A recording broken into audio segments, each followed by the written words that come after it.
Où était Satan? En lisant l'histoire de Judas dans le passé, je ne retenais que sa trahison de Christ.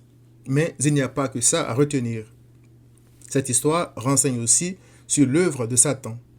Il manipule, pousse ses victimes à désobéir à Dieu, puis les abandonne face au juge pour être condamnées. Au moment où elles se sentent coupables et regrettent leurs actes, il leur répond en substance: ce n'est pas mon problème, débrouillez-vous. Puis il disparaît. Sans la grâce de Christ, la fin est toujours tragique. Je m'explique. Satan fait miroiter un bonheur impossible aux yeux de ses victimes. Il les pousse à poser des actes dont la fin est la condamnation de l'âme. Il a fait croire à Adam et Ève que le fruit interdit leur ouvrirait les yeux, qu'ils seraient comme des dieux, connaissant le bien et le mal. Genèse 3, verset 5.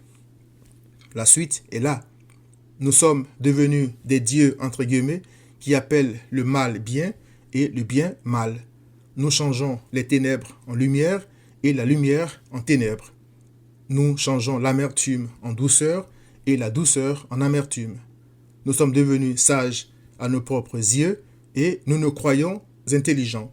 Ésaïe 5, 20 à 21. L'un des dieux que nous sommes devenus s'est rendu célèbre en déclarant: Dieu est mort. Après avoir trahi la tendre affection de l'Éternel, Adam et Ève étaient obligés de se cacher comme des voleurs dans le jardin qui avait été créé pour leur bonheur. Étant tombés dans le piège de Satan, ils avaient perdu la paix de Dieu et étaient réduits à vivre dans la peur.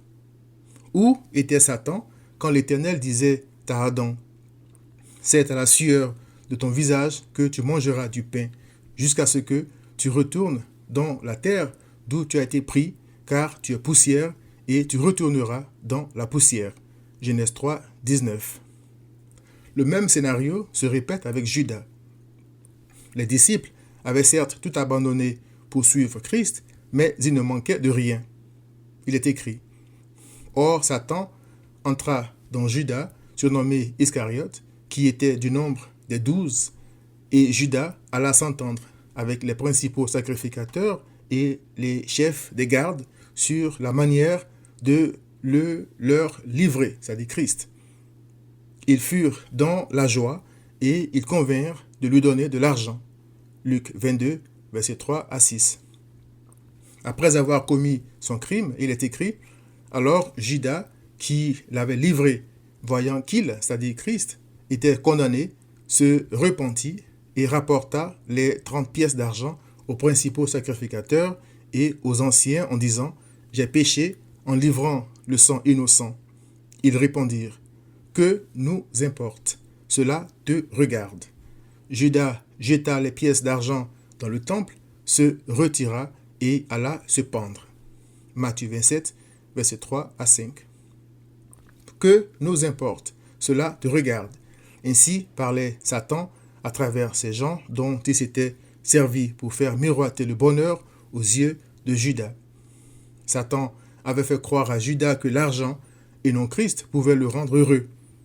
Il avait mordu à l'hameçon. Au moment où il s'en rendait compte, il était déjà trop tard.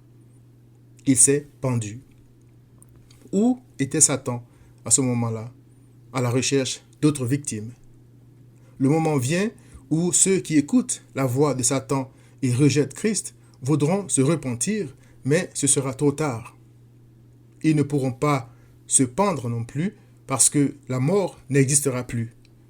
Ils devront donc vivre éternellement avec le sentiment de leur culpabilité. Cher ami, ne sois pas la prochaine victime. Repens-toi pendant qu'il est encore temps.